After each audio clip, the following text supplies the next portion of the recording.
Bien. ¿Cómo está, concejal? ¿Cómo estás, María Isabel?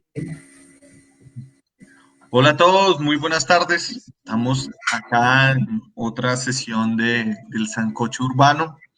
Hoy vamos a discutir la conexión entre el ordenamiento territorial, la planeación urbana y la seguridad vial. Es un tema que me apasiona, aunque, digamos, no es el tema más popular de la movilidad. Sí creo que es el más importante, que perder 500 vidas al año en Bogotá por siniestros viales es una tragedia insoportable y que pues no nos podemos conformar con eso y necesitamos gastarle mucho más tiempo y cabeza para ver cómo hacemos que moverse en Bogotá no le cueste la vida a nadie. Entonces, pues tenemos dos invitados muy especiales, son Claudia Adriázola y Segundo López. Me gustaría que se presenten ustedes, que lo pueden hacer mucho mejor de lo que lo haría yo. Entonces, si quieres, Claudia primero y después Segundo.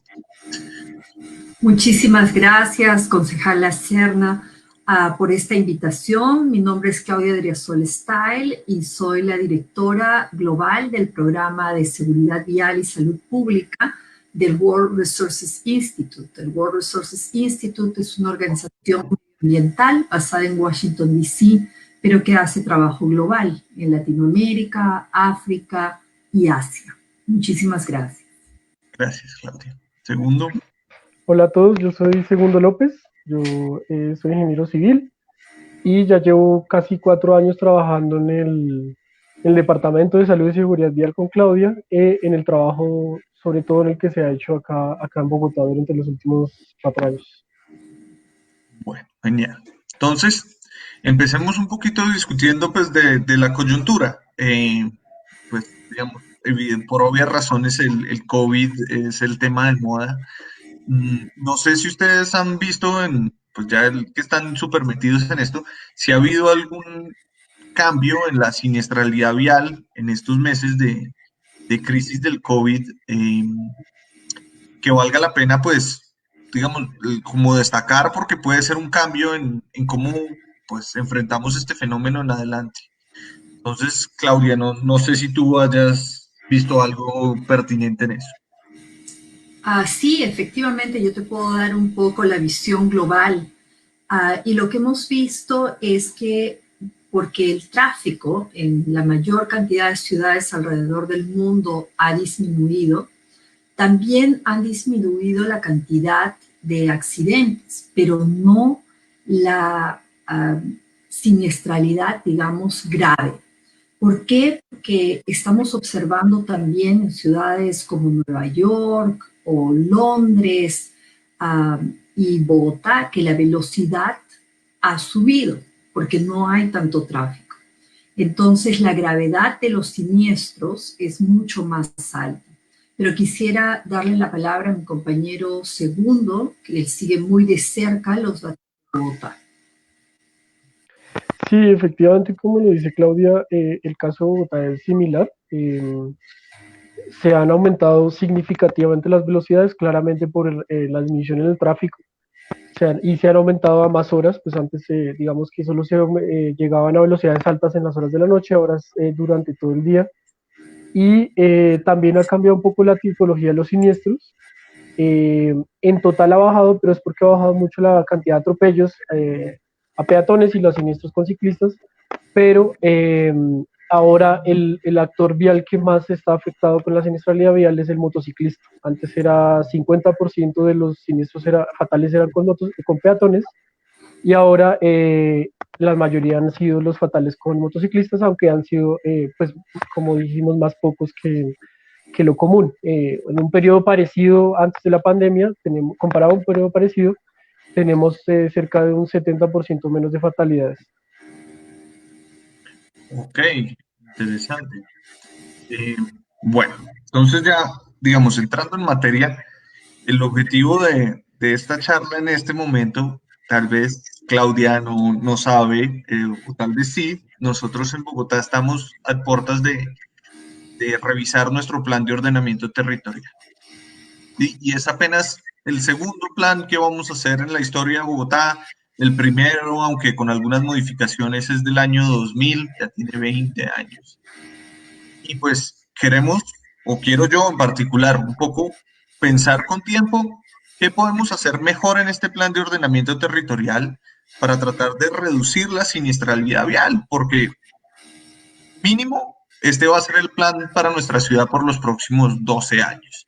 Entonces, si lo hacemos bien, pues va a tener un buen impacto. Si lo hacemos mal, pues va a ser una tragedia. Entonces, quería preguntarte, porque no es normal, no es un tema que discutamos mucho acá en Bogotá. ¿Qué tenemos que hacer en el ordenamiento territorial para reducir la siniestralidad vial?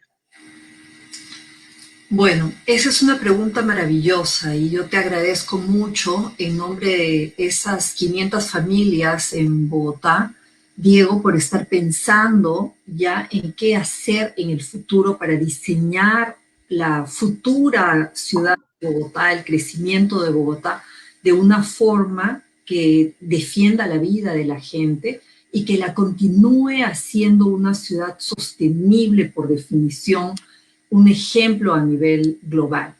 Entonces, ¿tiene relación la seguridad vial con el ordenamiento territorial? Absolutamente. Mira, si nosotros tenemos ciudades que están mejor diseñadas, que tienen centros en los que la gente pueda trabajar, pueda tener servicios, pueda tener recreación, es decir, espacios, barrios dentro de la ciudad que puedan ser sostenibles por sí mismos, sostenibles económicamente y socialmente, eso va a evitar que la gente tenga que desplazarse largas distancias y que se generen todo este tipo de problemas y inequidades. Nosotros sabemos por la investigación que entre más larga la distancia que se viaja, el riesgo de sufrir un accidente de tránsito grave aumenta. Entonces, la primera respuesta a tu pregunta, Diego, es cuando ustedes piensen en cómo se va a expandir la ciudad, cómo se va a ordenar la ciudad, piensen en unidades que puedan ser sostenibles dentro de sí. Ya esa idea de tener un solo centro de atracción es pasé. No debemos continuar haciendo que haya un solo polo de atención, de recreación, un solo polo económico y financiero. Eso tiene que estar distribuido en la ciudad. Luego, si vamos a empezar a ver qué problemas trae tener este tipo de diseño urbano donde tienes vías, arterias muy anchas, con grandes volúmenes de tráfico, el mayor problema en seguridad vial es justamente en estas vías. 5 de las vías, incluyendo la avenida Boyacá en Bogotá, tienen 25% de muertes cada año, es decir, estamos hablando alrededor de 120 a 150 personas, dependiendo del año, que mueren en estas vías arterias. ¿Por qué? Porque no están hechas a la escala humana. Una persona, y esto nuevamente es de acuerdo a la investigación, no es un bogotano que es flojo con relación a un suizo. Cualquier persona, por la escala que tenemos, no va a caminar más de 200 metros, esto es 2 cuadras, para cruzar la calle en una intersección señalizada. Entonces, si ustedes crean estas vías arterias anchas, donde cada crucero peatonal está cada 800 metros, porque lo que queremos es hacer que el flujo vehicular vaya más rápido y por eso no le damos más cortes, entonces ustedes van a tener por muchos años problemas de seguridad vial muy graves. Simplemente, como les digo, la velocidad es un factor absolutamente importante en la seguridad vial, simplemente porque nuestros cuerpos, los cuerpos del ser humano, no están preparados para absorber la energía cinética, es decir, la energía que viene de la velocidad. Acuérdense que nosotros hemos estado alrededor de estas velocidades por solamente un poco más de 100 años desde que el automóvil se creó. Entonces, a 30 kilómetros por hora, parece una velocidad bastante baja, ya 20% de gente atropellada a esa velocidad va a morir. El diseño es fundamental. Cuando ustedes piensen en cómo diseñar la ciudad, piensen en que sea una ciudad equitativa, que le dé la oportunidad de acceder a trabajos y a servicios a todos por igual, y que esa ciudad pueda moverse caminando, usando bicicleta, usando transporte público. Espero que eso conteste tu pregunta, Diego. Sí, cuénteme segundo, un poquito más con la visión pues, de conocer los detalles de Bogotá, y es que, pues digamos, estas avenidas es un problema que ya tenemos. Sí, la Boyacá está mal diseñada, la autopista está mal diseñada, la 68 está mal diseñada. ¿Qué podemos hacer para que pues, paren de ser pues, un provocador de tragedias? Lo primero que yo vería como a más corto plazo sería revisar dentro del plan de ordenamiento territorial los anchos de estas secciones de las nuevas vías que estamos haciendo y los anchos de los carriles. Ambos están completamente relacionados a la velocidad que los vehículos pueden tener, e incluso los anchos de carriles, por ejemplo, un problema un poco más específico de nuestro contexto, están asociados a mayor maniobras de filtramiento por parte de motociclistas. Entonces, entre más anchos sean los carriles, más maniobras de filtramiento y más velocidad, lo que implica que va a haber muchos más muertos. Entonces, es un tema. El otro es la cantidad de carriles y anchos de secciones. Están completamente asociados también a la velocidad y a la probabilidad de un peatón cruzando. Y el otro tema con estas vías que ya están muy mal diseñadas y que tenemos que sufrir eso porque además son vías que tienen una densidad poblacional y de actividades altísima, el caso de la Boyacá, por ejemplo, y también por ejemplo, la 1 de Mayo. En esos casos, yo, digamos, asociándolo a la idea que traía Claudia, también recomendaría de pronto hacer más cruces a nivel seguros, con dos funciones: reducir esas velocidades altas que generan los mayores riesgos, y ahí es importante, digamos, este concepto para la gente. O sea, de pronto algunas personas que estén escuchando ya estarán pensando, pero ¿cómo si ya somos la ciudad con más trancones? Es diferente las velocidades altas a la velocidad promedio. Entonces, estas velocidades altas es las que tenemos que controlar en este sentido, y la velocidad promedio se puede incluso gestionar. Si tenemos más cruces, por ejemplo, semafóricos, se podrían hacer olas verdes y este tipo de medidas.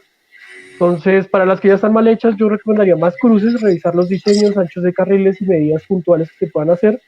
Y para las futuras, de ninguna manera hacer carriles anchos, secciones anchas, que ya sabemos que pues, resultan fatales. Ok.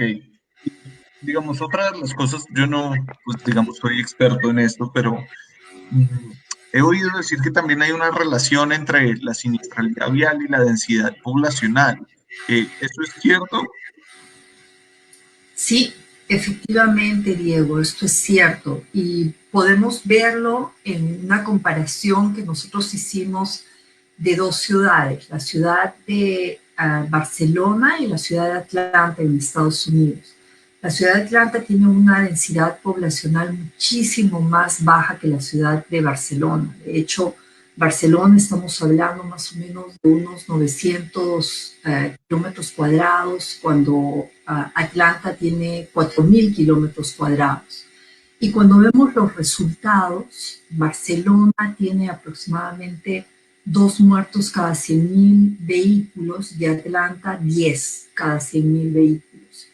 ¿Por qué? Porque cómo se mueve la gente en Atlanta es mayoritariamente con un vehículo privado. Para ese tipo de distancias no es posible que una ciudad tenga la capacidad financiera para poder construir sistemas de transporte público. Entonces, ahí el 95% de la gente tiene que moverse en un vehículo privado. En una ciudad como Barcelona, es mucho más parecido el compartimiento modal a Bogotá. Es decir, tienes la posibilidad de tener gente que se mueve en bicicleta, que camina, que utiliza mayoritariamente el transporte público. Entonces, sí, tiene definitivamente un impacto muy importante. Ahora, hay otro punto que también se tiene que analizar. Cuando tienes densidad, las vías y la forma como organizas territorialmente tu ciudad no puede ser basada en vías arterias enormes, ¿no? Ahí tenemos el ejemplo de esta extensión que se hizo en Río de Janeiro. Es un área que se llama Barrio de Tijuca, y Barrio de Tijuca tiene una vía arterial con 16 carriles, y entonces es conocida como la Avenida da Morte, la Avenida de la Muerte en Río de Janeiro. Entonces esa es una combinación de alta densidad, pero con un tipo de diseño de vía que es básicamente una carretera, ¿no? La solución realmente es muy simple. Tú me dirás, es muy compleja, pero es muy simple. El ser humano no puede estar alrededor de velocidades demasiado altas. Si te doy eso como parámetro, entonces tenemos gente súper inteligente y súper creativa que puede ayudarnos a diseñar la ciudad de una forma diferente, mucho más humana. Ok, entonces, si entiendo, digamos, la relación entre densidad y siniestralidad pasa por la velocidad, ¿sí? En las ciudades densas, los carros andan menos rápido y entonces hay menos muertes. Pero en algunos casos puede haber densidad y alta velocidad y ahí pues se cae la relación. Exactamente. No sé si Muy usted bueno. quisiera añadir algo respecto a eso. Sí, exacto. Digamos, complementando lo que dijo Claudia, otro tema con la densidad que es bastante positivo es que a mayor densidad se van a recorrer menores distancias, que como decía Claudia, pues está asociado a una mayor cantidad de siniestralidad. Sin embargo, ese es un problema del ordenamiento territorial bogotano y pues que en muchas ciudades más les pasa es que es una ciudad monocéntrica. Entonces todo el mundo vive lejos de donde trabaja o donde tiene sus actividades.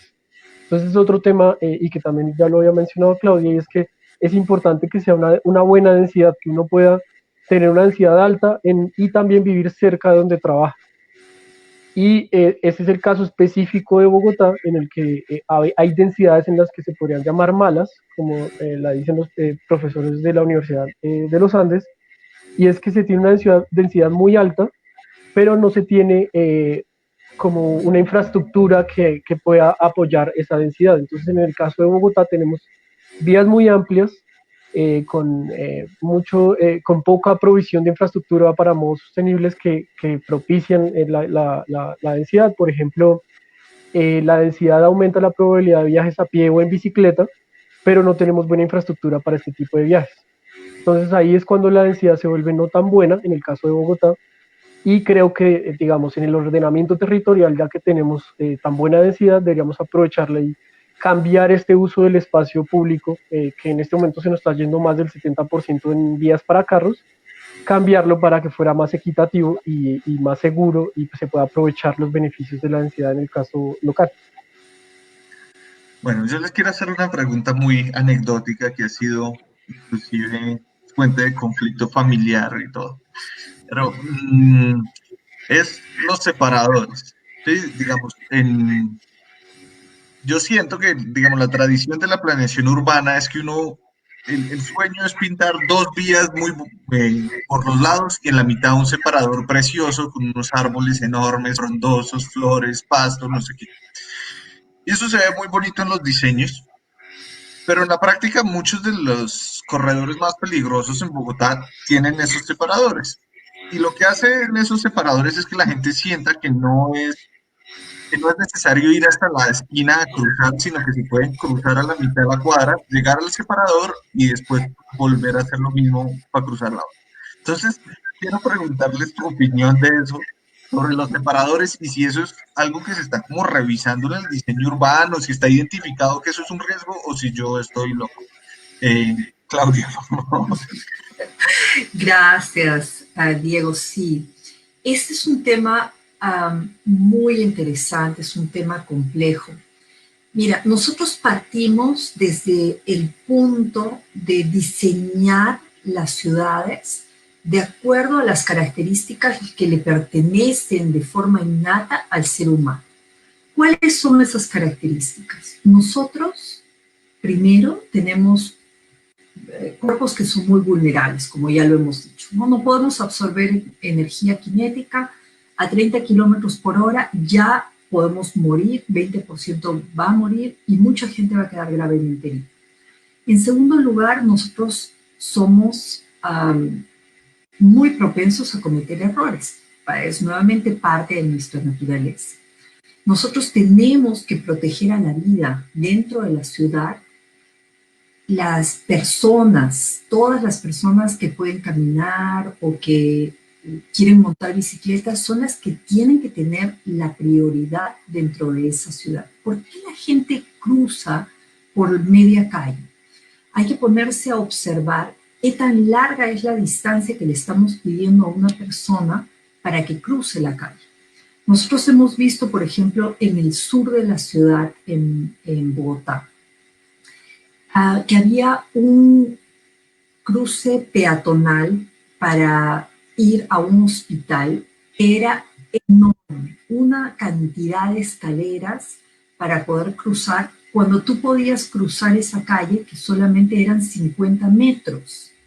Pero en vez de hacer ese cruce de 50 metros, tú tenías que caminar casi 1 kilómetro para ir hasta el puente peatonal, subir todas esas gradas.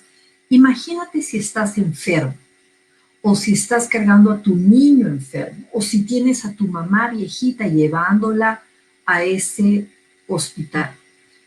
¿Vas a poder hacer todo ese cruce o vas a decir, mira, es que es imposible, voy a tener que mirar a ver si es que no viene ningún vehículo y hacer el cruce peatonal?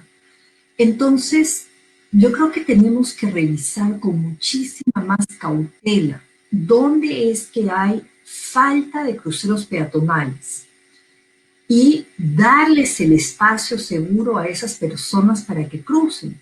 Te vas a quedar sorprendido, Diego, pero si tú das una vuelta por ciertos lugares de la ciudad, el pasto está marcado, lo que quiere decir que ahí hay deseo de cruce de la gente. Entonces nosotros tenemos que responder a esa demanda con cuidado y con un sentimiento de compartir la ciudad. Cuando no le damos suficientes cruces peatonales a los peatones, ¿por qué lo estamos haciendo? Es para poder mantener la velocidad de los vehículos más constante. Entonces yo creo que este análisis debe partir por cómo estamos compartiendo la ciudad y cómo podemos hacer para que la ciudad funcione para todos. Ok. Ustedes, Sí, completamente de acuerdo. Digamos que más que digamos, los separadores cumplen varias funciones, volviendo un poquito más a la pregunta, y el tema de los peatones, de que se quieran cruzar, como lo dice Claudia, quería hacerle énfasis, era porque hay líneas de deseo. Entonces, el enfoque, y no solo, solo pensando en los peatones, sino en general en la ciudad que queremos tener, no tiene sentido quitarle la oportunidad de cruzar a un peatón, sino más bien proveer un cruce a nivel y seguro para los peatones. Teniendo en cuenta que esto se relaciona con muchos más actores viales, como por ejemplo en nuestro caso los motociclistas, es mucho más provechoso además porque se puede gestionar la velocidad mejor de esta manera. Entonces, por ejemplo, nosotros tenemos una investigación que va a salir pronto, va a salir en agosto, en la que encontramos que los puentes peatonales están asociados con una mayor cantidad de víctimas, una mayor gravedad de los siniestros, o sea, más probable que salga un siniestro fatal de un siniestro, y que además este resultado aplica para peatones y para motociclistas. Entonces es el resultado combinado de lo que acaba de escribir Claudia. Entonces no es solo, tenemos una línea de deseo, se hace un puente peatonal, entonces se prioriza la velocidad del tráfico vehicular y terminamos en más muertes, tanto de motociclistas como de peatones en general. Entonces, y además, pues sumado a eso el contexto local, la percepción de inseguridad personal, que a uno lo roben encima de un puente peatonal, y los malos diseños de que sean tan largos, hacen que sea muy poco probable que un peatón cualquiera, bogotano, sueco, de cualquier lugar, haga el cruce por donde el ingeniero le diseñó, que desde mi punto de vista no debería ser así. bueno, pero otra pregunta personal. Por Ustedes favor. quizás saben mucho mejor que yo, pues lo impopular que es esto. Y la gente, pues se pone furiosa cuando dicen por ejemplo, cuando ponen reductores de velocidad acá en algunas calles en Bogotá. Y en general, digamos, la gente no le gusta que los obliguen a disminuir la velocidad. Y por supuesto, uno se encuentra entre los intereses de la gente que quiere andar rápido y los intereses de la gente que quiere caminar de una manera segura. Sin embargo, la gente que quiere andar rápido no solamente en general es más poderosa, sino que es mucho más vocal. En, en experiencias internacionales, ¿cómo se ha logrado, digamos, generar algo de volumen, de representación política detrás de estas causas peatonales para poderlo hacer? Porque porque en general acá en Bogotá lo que hemos oído es la voz de los conductores. Y si uno sale a defender a los peatones, pues muchas veces se queda solo en esa defensa. Quisiera pues oír un poquito cómo se ha logrado hacer esa batalla en algunos sitios donde ha sido exitosa. Bueno, eh, efectivamente, el tema de la velocidad, Diego, es un tema político más que técnico. Cuando la ciudad de Bogotá ha empezado a hacer la reducción de velocidad a 50 kilómetros por hora en las vías arterias, la ciudad tuvo muchísimo cuidado en ver los datos, en hacer simulaciones, y te vas a quedar sorprendido, pero 10 kilómetros por hora debajo, es decir, de 60 a 50 kilómetros por hora, reduce el riesgo de muerte y de siniestros con heridos de gravedad de una forma muy importante. La velocidad es, solo 10 kilómetros puede realmente tener un impacto muy grande. Pero cuando vimos el tiempo perdido, eso se contaba en segundos. Eran 14 segundos o 13 segundos. Y en algunos casos, porque la velocidad baja y el flujo es más constante, entonces inclusive la velocidad promedio subía. No es un tema técnico, es un tema de percepción. Y entonces tenemos que trabajarlo con las comunidades, con la prensa, en poco a poco ir llevando e ir haciendo entender que el cambio no va a ser grave en relación a los resultados que la gente va a tener. En realidad, la velocidad promedio en ciudades grandes como Bogotá, Nueva York, Mumbai, ya es de 15 kilómetros por hora o de 20 kilómetros por hora. Uh -huh. El problema, como lo decía mi compañero segundo, es cuando se hacen picos, es decir, vas a 20 kilómetros por hora y cuando encuentras de pronto 2 cuadras, vas a 80, 90 kilómetros por hora. Ese tipo de picos los tenemos que controlar. Ahora, ¿cómo es que se ha hecho en otros lugares? Bueno, han habido batallas, eso sí, porque la gente siempre siente que la velocidad es como un derecho que ellos tienen, que ellos pueden ir rápido en la ciudad independientemente del riesgo que puedan causar. Pero las ciudades han empezado a trabajar eso de manera muy cuidadosa, tienen todo el apoyo internacional. La Organización Mundial de la Salud ya ha declarado a la seguridad vial como una pandemia. Tenemos 1.350.000 muertes cada año por accidentes de tránsito. Entonces es un tema sumamente grave. La recomendación es que las ciudades no tengan más de 50 kilómetros por hora y que se trabaje de ahí hacia abajo. Ahora, si tú ves ciudades, nuevamente voy a volver al ejemplo de Atlanta y Barcelona. Si yo te digo, en este momento, Diego, yo tengo un pasaje para regalarle a tus oyentes. ¿Quién quiere ir cuando podamos viajar, por supuesto, a Atlanta y quién quiere ir a Barcelona? Tú vas a quedarte sorprendido que muchísima gente va a querer ir a Barcelona porque lo que tenemos en nuestra mente es que vamos a podernos sentar en uno de esos cafés bonitos, que vamos a poder caminar, que de repente nos vamos a agarrar la bici y a dar unas buenas vueltas por ahí. En Atlanta lo más que te puedes imaginar es estar sentado en un carro yendo kilómetros de kilómetros a tu destino. Es la calidad de vida. Ahora, ¿la velocidad para qué sirve? Para ir a distancias muy largas. Entonces, nuevamente volviendo a este punto fundamental que tú has puesto, el ordenamiento territorial. Si se ordena la ciudad de forma tal que podamos tener áreas que se sostengan por sí mismas, entonces viajar esas largas distancias no va a ser necesario hacerlo todos los días. Tenemos que empezar a trabajar desde la parte macro hasta la parte micro.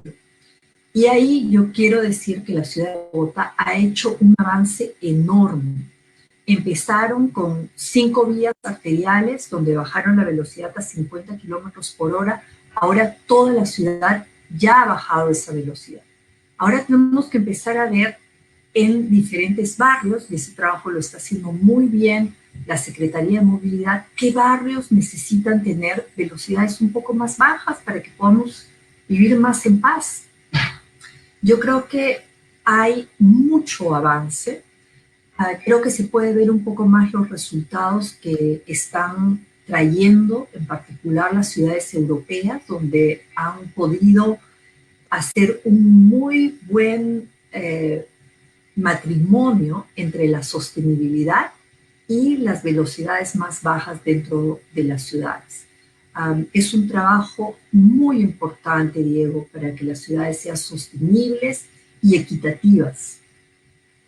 Bueno, perdón, segundo, le voy a meter otra pregunta ahí porque me interesa que las cubramos antes de abrir a preguntas. Y es este tema de las motos.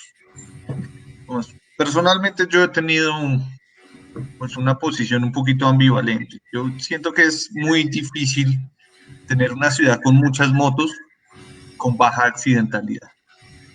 Entonces, digamos, la decisión, o por lo menos ¿cómo se dice eso? La controversia que tengo a mi interior, o lo que sea, es si para promover la seguridad vial uno debe concentrarse en desincentivar el uso de la moto o en reconocerlo y en separarles un espacio en las vías y, digamos, legitimarlo como un actor más que va a estar ahí y que, pues, si hay más gente que lo quiere usar, uno debe aceptar eso. Entonces, vamos, concretamente me gustaría preguntarles si ustedes creen que una ciudad como Bogotá debería tener un espacio en las vías dedicado exclusivamente a las motos. Entonces, si quiere arranque segundo y después pasamos a... Muchas gracias por la pregunta. Precisamente en ese tema estamos haciendo una investigación en WRI. Digamos, una de las cosas que estamos viendo y como siguiendo como el mismo concepto con los peatones, yo creo que lo necesario es sí incluirlo como un actor vial válido, sobre todo en nuestro contexto. Más de la mitad, el 56% de los viajes en motocicleta son con motivo trabajo, y estos viajes la mayoría se originan en zonas con mala accesibilidad al transporte público, por ejemplo. Entonces, y además, el 96% de los viajes son hechos por personas que viven en hogares de estratos 1, 2 o 3. Entonces, como podemos ver, desde mi punto de vista, el costo social de prohibirla o de desincentivarla me parece muy alto. Entonces, yo creo que como sociedad nos está favoreciendo el uso de la motocicleta, claro, con dos problemas muy graves. Uno, el tema de emisiones, que eso pues, es un tema de tecnología y bueno, otros temas que no manejo muy bien.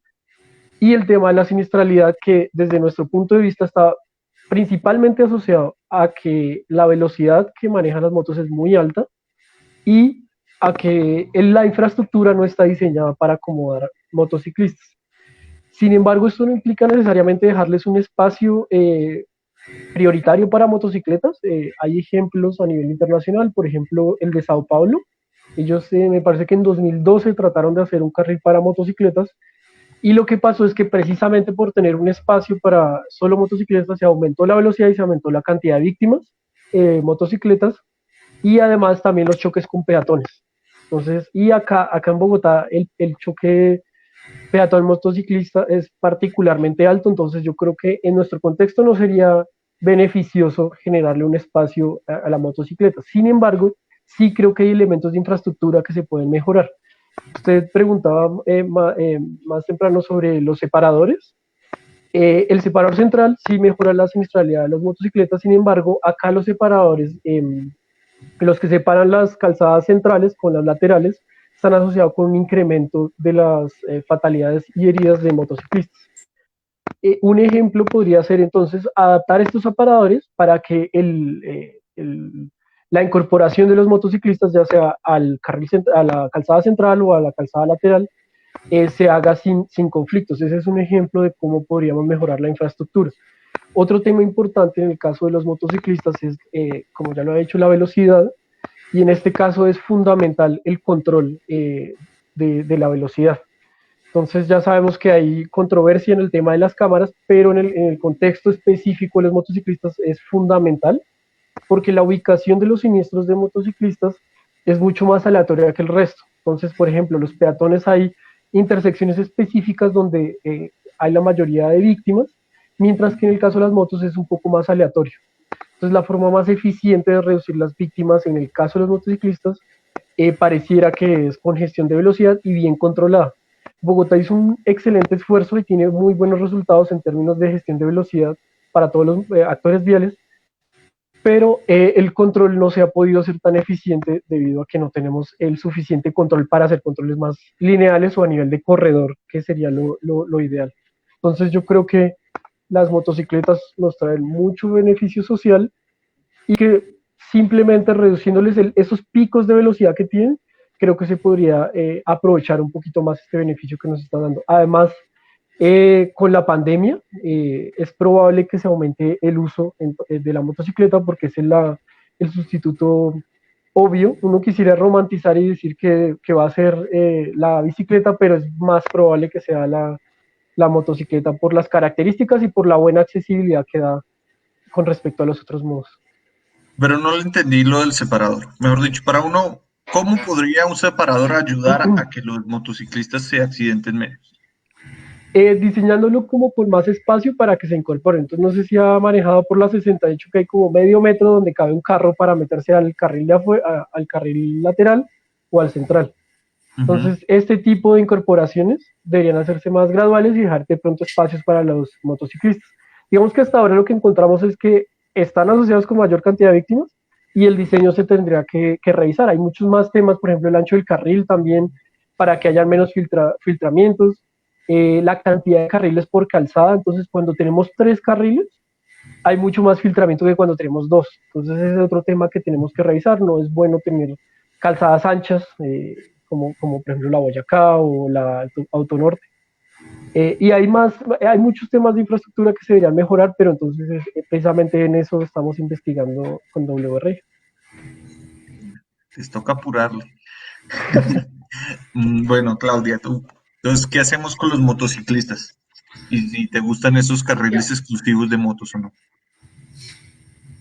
Creo que acuerdo con lo que dice mi compañero segundo, que sería muy difícil prohibirlos o limitarlos porque generaríamos un problema de accesibilidad para la gente pobre o de medianos recursos muy grave. Hasta que la ciudad no pueda darles transporte público que los pueda transportar en un tiempo, digamos, razonable, entonces no podemos eliminarlos. El mayor problema realmente con las motocicletas es que tienen la vulnerabilidad de un peatón o de un ciclista, pero pueden ir a gran velocidad sin tener ninguna protección. Entonces la velocidad y bajar la velocidad, digamos, a permitirles no más de 30 kilómetros por hora, yo creo que es algo que tenemos que considerar. Entonces pueden tener las facilidades de el desplazamiento de una motocicleta, pero no generando un problema de salud pública tan grande. En particular para jóvenes varones en la ciudad de Bogotá, esto es un tema terrible. Y si ustedes se dan cuenta cuál es el impacto en el crecimiento económico de la ciudad, con muchachos no solamente que se mueren tan jóvenes, sino también que quedan heridos de gravedad. ¿Cuánta gente que pierde un miembro o que queda muy mal lesionada con heridas de cuello y columna, ¿no? Yo creo que ahí tenemos que tener un tratamiento con mucho más cuidado. De ninguna manera se puede aceptar que entren al mercado motocicletas que pueden ir a 180, 200 kilómetros por hora. Y esas son las cosas en las que se pueden empezar a trabajar ahora mismo, ¿no? Pero es un tema sumamente importante para accesibilidad económica, Diego. Sí, y pues, digamos, no sé si haya alguien que haya hecho eso exitosamente, decir, oye, ustedes pueden andar en moto, pero las motos solo pueden andar a 30 o 40 kilómetros por hora, porque pues tú hablas de los hombres jóvenes, que son pues los que más usan las motos y los que más se accidentan en las motos. También hay un tema como cultural ahí, que es que la moto les da poder y la velocidad y el machismo y no sé qué, y pues separarlo uno de lo otro no es fácil. Decirle, oiga, ¿sabe qué? Pues sí puede tener moto, pero ya no se va a sentir como un macho, sino va a andar pues a 30 kilómetros. No sé si hayan podido hacer esto de manera exitosa en algún lado. Bueno, hay muchos lugares en Europa donde las velocidades dentro de las ciudades están bajando a 30 kilómetros por hora o 20 kilómetros por hora para todos, para los que tienen motocicleta, para los que tienen un Ferrari, para todos. Entonces, de ser posible, es posible. Es un cambio y se tiene que hacer poco a poco, y yo creo que se tiene que hacer, pero ahí vayan ustedes a preguntarles, por favor, a las madres de Bogotá si ellas no apoyan esto. Yo te voy a decir, yo voy a la ciudad de Bogotá y he ido mucho durante los últimos 5 años, y siempre me quedo en un hotel. Entonces, la gente del hotel es muy querida para mí. Hay un muchacho que yo lo vi, que se estaba quedando toda la noche, toda la semana, y le pregunté cómo era su ida a su casa, cuánto tiempo se demoraba. Me dijo, mire, actualmente yo salgo de trabajar después de estar toda la noche a las 6 de la mañana y me toca irme en bus por 2 horas. Entonces ese muchacho que no ha dormido toda la noche, 2 horas de viaje hasta llegar a su casa a las 8 de la mañana. Y de ahí duerme y tiene que hacer la vuelta con más tráfico, entonces le puede demorar 2 a 2 horas y media para llegar a su trabajo. Me dice, antes yo venía en motocicleta y en motocicleta yo me demoraba 30 minutos. Pero hace 2 meses me caí y me lesioné, quedó mi mano tan mal que no pude utilizar la moto, y hace un mes me volví a caer y tuve que tener otra vez cirugía en mi mano. Mi madre me ha pedido que por favor no me suba a una motocicleta nunca más en mi vida, porque la tercera caída me va a perder. Yo creo que si nosotros le preguntamos un poco más a las familias, si es que ellos quieren tener ese miedo a que sus hijos vayan a quedar gravemente lesionados, van a decirles que no y van a apoyar a que esta comunidad empiece a cuidarse un poco más. Yo creo que los motociclistas todavía no saben el riesgo al que ellos están expuestos cuando van a velocidades tan altas, Diego. Tenemos que hacer mucho más trabajo, mucho más fino con esta comunidad que necesita. Yo estoy de acuerdo contigo que a veces lo hacen de manera irresponsable, pero en la mayor parte necesitan esa movilidad. Bueno, María Isabel, no sé si ya tenemos preguntas. Sí, tenemos varias. Sebastián Ubaque pregunta, ¿cómo ven la ciudad de los 15 minutos? Y hay otra pregunta por aquí, dice, en el caso de autopistas urbanas como la autopista norte, ¿qué debería pasar? Cuando son tan largas las distancias y hay tantos carriles vehiculares, ¿no tienen ahí sentido los puentes peatonales? ¿Esas dos por ahí o puedo leer más? No, ¿O esas hagamos dos? esas dos por ahora. Listo. Bueno, muy buenas preguntas. La ciudad de 15 minutos es un sueño. ¿Qué quiere decir la ciudad de 15 minutos? Es una ciudad donde uno puede llegar a diferentes destinos en 15 minutos. Y eso en este momento está siendo pionera la ciudad de París. Y ustedes han visto, políticamente este es un tema que vende. la alcaldesa ha sido reelecta nuevamente porque la gente siente que esa es una calidad de vida enorme. Imagínense ustedes que un día se levantan y pueden llegar en 15 minutos a su trabajo, pueden llegar en 15 minutos a la universidad. Entonces yo creo que ese es un tema que amerita reflexión. Nuevamente, Diego, conversando sobre este ordenamiento territorial, si nos empezamos a imaginar cómo es que puede volverse Bogotá en una ciudad de 15 minutos, yo creo que tendríamos la respuesta para muchísimas cosas. Adelante, segundo. ¿Tú quieres conversar un poquito sobre la 30? La autopista, sí. Sí. En términos estrictos de seguridad vial, yo creo que pues, hay varias formas de verlo. Cuando las vías son tan anchas como las de la autopista norte, es más probable que un peatón la quiera usar porque la diferencia entre cruzarse y entre cruzar por el puente peatonal no es tan diferente. Entonces, en ese caso específico, podría funcionar para peatones. Sin embargo, como ya lo hemos comentado, no solo se trata de los peatones. Entonces, también este tipo de diseño está aumentando la velocidad de todos los vehículos y está haciendo que hayan más siniestros, por ejemplo, con motociclistas. Hay un tema con la autopista norte es que se llama autopista, pero no tiene diseño de autopista. Tiene obstáculos justo al lado de la autopista, del carril. Está diseñada de una forma, pero le dicen autopista. Entonces, en el caso específico de la autopista, si solo se piensa en seguridad vial, desde mi punto de vista no deberían haber puentes peatonales, sino se deberían incentivar cruces a nivel para que mejore esta situación para todos. Ahora pensando un poquito más en temas de qué queremos de una ciudad, los que hemos estado por ahí sentimos como esto es una cicatriz de la ciudad y no permite el acceso de lado a lado. Entonces, para mí, en términos de ciudad, debería manejarse más que como una autopista, como un bulevar en el que se pueda cruzar y que se recupere todo ese espacio perdido que hay dedicado solo para carros. Y así eso también funcionaría con otros temas como gestión de la demanda, por ejemplo. Sería más probable que uno quiera hacer un viaje a pie o en bicicleta si tiene que cruzar esa vía, por ejemplo. Y entonces esos dos temas me parecen. Eso es como lo que yo pensaría.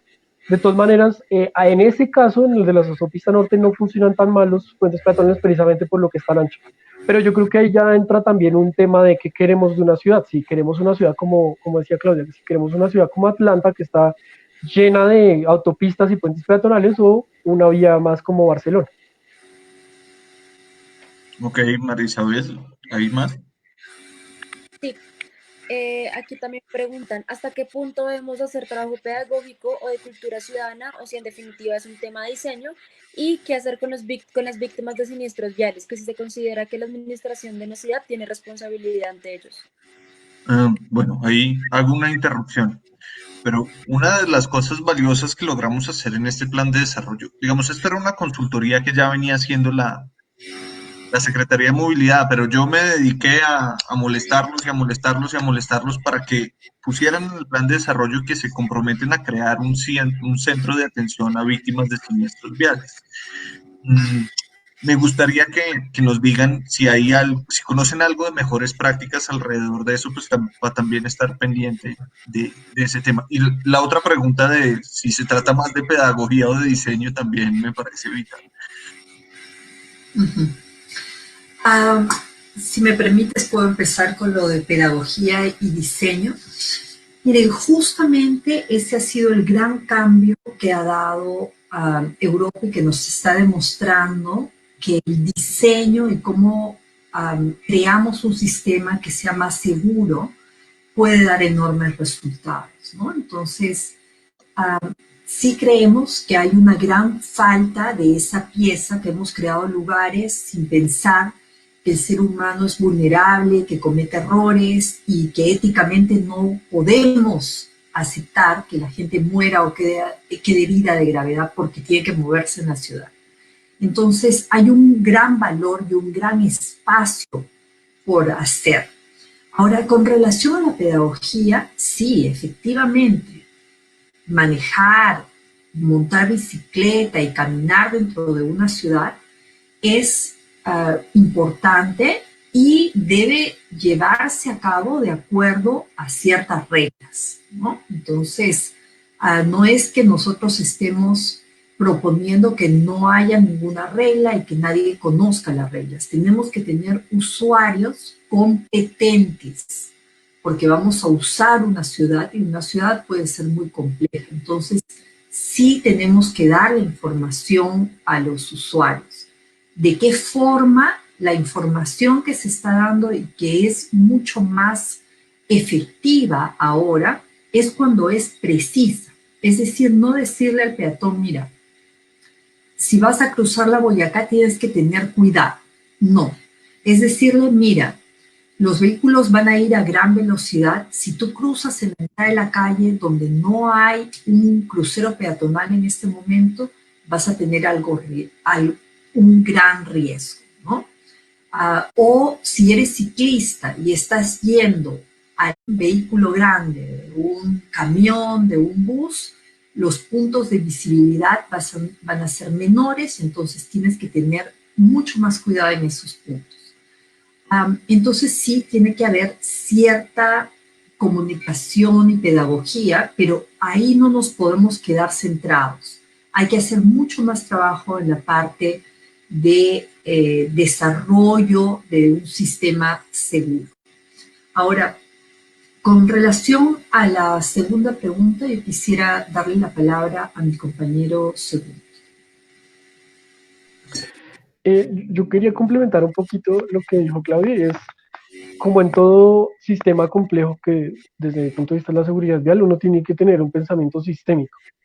Entonces no se trata solo de mejorar la infraestructura o solo de educar, sino de pensar cómo hacemos para solucionar esto de manera integral. Y en ese sentido a mí no me parece que la educación y la infraestructura sean mutuamente excluyentes. Entonces yo creo que debe haber ambos, y no solo y aparte de todos los usuarios competentes, también necesitamos tener, por ejemplo, diseñadores de vías competentes, que todo el sistema que funciona en esta como economía política de decidir cosas que afectan la seguridad vial, que todo esto esté informado y pues entienda la importancia de la seguridad vial, por ejemplo. En esto estamos los legisladores, por ejemplo, los diseñadores de las vías y mucha más gente. Incluso, pues yo soy ingeniero civil, a mí en mi carrera no me enseñaron mucho de seguridad vial hasta que empecé a ver materias ya más enfocadas en transporte, pero el diseño vial que me enseñaron era muy enfocado en los carros. Era como si no hubieran personas en el mundo, sino solo carros. Entonces ese también, por ejemplo, es un problema. Ahora asociado a de quién debe ser la culpa, yo creo que de nuevo lo respondería con el pensamiento sistémico de sistemas seguros. Yo creo que esa es un punto fundamental de dejar de pensarlo. No es culpa de alguien, sino de un sistema. Entonces, cuando hay un siniestro fatal, hay muchas cosas que fallaron antes de que eso pasara. Entonces, probablemente el usuario no era competente, de pronto estaba en un lugar mal diseñado, que además eso tuvo que ver con que al ingeniero que formó eso lo formaron mal. Entonces hay muchos temas sistémicos que tienen que verse al respecto. Entonces desde mi punto de vista, pues desde lo que nosotros trabajamos, hay un poquito más de incidencia en la infraestructura. Sin embargo, yo creo que tiene que pensarse más cómo cambiamos esto, más que, digamos, echar culpa a alguien en específico, teniendo en cuenta que hay muchos temas que tienen que fallar para que haya un siniestro. Bueno,